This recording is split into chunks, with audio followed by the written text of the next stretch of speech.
नमस्कार, स्वागत है आपका द न्यूज़ लॉन्चर पर। मैं हूं अशोक वानखड़े, लेकर आया हूं एक खास खबर। ये खबर चुनाव की नहीं है, ये खबर चाइना, डोनाल्ड ट्रंप और टैरिफ की नहीं है। ये खबर मराठों के आंदोलन की नहीं है, मताधिकार यात्रा की भी नहीं है, ये पॉलिटिकल खबर नहीं है। ये खबर मुझे लगा कि देश की जनता के सामने ऐसी खबरें आती नहीं और ऐसी लाना ज़रूरी है। ये खबर न्यायपालिका के चेहरे पे तमाचा है और कभी-कभी कुछ खबरें ऐसी होती है कि जिसको संवेदना का एक पुट होता है उसमें।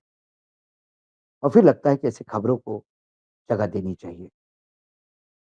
याद करिए 2006 में मुंबई में सीरीज ऑफ बॉम्ब ब्लास्ट हुए थे लोकल ट्रेन में। उसके बाद 2015 में एक अदालत ने उनको दोषी ठहराया था, कुछ 12 लोगों को कुछ। उसके बाद हाई कोर्ट में मामला चला और हाई कोर्ट ने 2025 में सभी लोगों को बरी कर दिया। इन लोगों को बरी कर दिया क्योंकि लोग एक विशेष धर्म के थे, मुस्लिम समाज के थे। तो तुरंत महाराष्ट्र सरकार की रिएक्शन थी कि ये गलत हो गया, हम तो अपील करेंगे। लेकिन मालेगांव में जब बॉम्ब ब्लास्ट होता है और वो बॉम्ब ब्लास्ट मस्जिद के सामने होता है, आरोपी हिंदू होते हैं, उन्हें छोड़ा जाता है क्योंकि एनआईए ने केस इतना लीचर तरीके से प्रेजेंट किया। कोर्ट अपने निर्णय में कहता है कि कोई साइंटिफिक एविडेंसेस नहीं थे। आप मोटरसाइकिल जिसमें ब्लास्ट हुआ उसका चेसिस नंबर तक नहीं दे पाए। तो साक्ष्य होने के अभाव में सभी को छोड़ दिया जाता है और फिर महाराष्ट्र सरकार इसका स्वागत करती है। एक जगह जमानत, एक जगह केस से बरी होते हैं, दोनों जगह बॉम्ब ब्लास्ट। एक बॉम्ब ब्लास्ट में हिंदू है तो स्वागत होता है, मुसलमान है तो अपील करने की बात होती है। क्या इस देश में अल्पसंख्यक होना पाप है?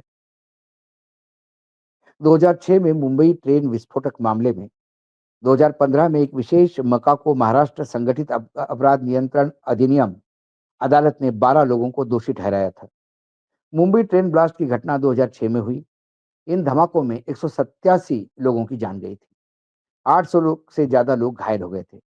इस मामले में कमाल अहमद अंसारी को भी आरोपी बनाया गया था। लेकिन इस साल 22 जुलाई 2025 को मुंबई हाईकोर्ट ने अपने फैसले में आरोपियों को बरी कर दिया था। बरी होने वाले में कमल अहमद अंसारी का भी नाम था। लेकिन दुख की बात यह है कि 4 साल पहले उसकी मौत हो गई थी। इसी बीच कमाल के परिजनों ने उन्हें रविवार को याद करते हुए कब्र के पास जाके फैसला सुनाया। रविवार सुबह नागपुर के जरीपटका कब्रिस्तान में एक शांति सभा हुई। वहां 2006 के मुंबई ट्रेन विस्फोट में बरी हुए कमाल अहमद अंसारी के परिवार के सदस्य और सहयोगी उनके याद में इकट्ठा हुए। कमाल अहमद की जेल में मृत्यु हो गई थी और इसके 4 साल बाद उनके परिजनों उनकी कब्र के पास खड़े हुए और बॉम्बे हाईकोर्ट यानी मुंबई हाईकोर्ट के उस फैसले को जोर-जोर से पढ़ा गया जिसमें उसे दोषमुक्त कहा गया। 2006 के मुंबई ट्रेन विस्फोटक मामले में 2015 की एक विशेष अदालत ने तो कमाल को 5 अ, कमाल अंसारी सहित 5 को मौत की सजा सुनाई थी। लेकिन फिर बाद में सबूतों की कमी के अभाव में 12 लोगों को उच्च न्यायालय ने बरी कर दिया। बिहार के मधुबनी के एक दिहाड़ी मजदूर कमल अंसारी को 2006 में गिरफ्तार किया गया था। वह अपनी पत्नी और 5 बच्चों का पेट पालने के लिए एक छोटी-सी चिकन की दुकान चलाता था और सब्जियां बेचता था। उसने 16 साल जेल में बिताए। 2021 में कोविड-19 की महामारी के दौरान नागपुर सेंट्रल जेल में कमाल की मौत हो गई। कमाल के छोटे भाई जलाल अहमद, जो अंतिम संस्कार के लिए दिल्ली से आए थे, आंखों में आंसू लिए उसकी कब्र के पास खड़े थे। उनके साथ आरोपी डॉक्टर अब्दुल वाहिद शेख भी थे, जो 1 दशक पहले विशेष मौका को अदालत द्वारा बरी किए जाने वाले एकमात्र अभियुक्त थे। शेख ने कहा, अदालत ने उनका नाम तो साफ कर दिया है, लेकिन उनके खोए 16 साल का क्या? उनके बच्चे उनके बिना बड़े हुए, उनकी पत्नी शर्म के साए में जी रही थी।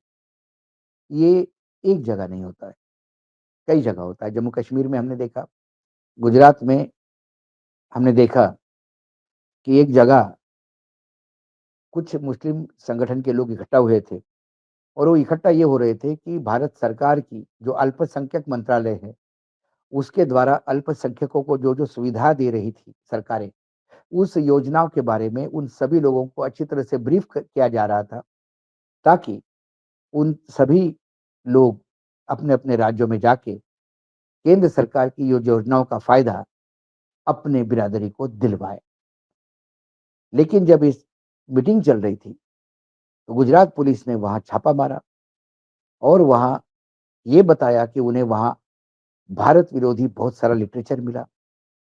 भारत विरोधी गतिविधियाँ और वहाँ पे कुछ बड़े कांड को अंजाम देने के लिए एक सारे लोग इकट्ठा हो गए थे। सारे लोग अरेस्ट हुए। 16-16, 17-17 साल के बाद जेल में ज़मानत पे रहे। 24 साल बाद फैसला आता है, सब बरी किए जाते हैं और उसमें कहा जाता है ये तो भारत सरकार की योजनाओं को स्टडी करने के लिए इकट्ठा हुए थे। जो आरोप पुलिस ने लगाया, उसमें से कोई भी प्रूफ पुलिस जमा नहीं कर पाई। 16 साल जेल में रहे, आरोप बरी हुए। उस 16 साल का क्या? उन अधिकारियों पे क्या एक्शन होता है, जिनकी वजह से इनकी ज़िंदगी बर्बाद हो गई?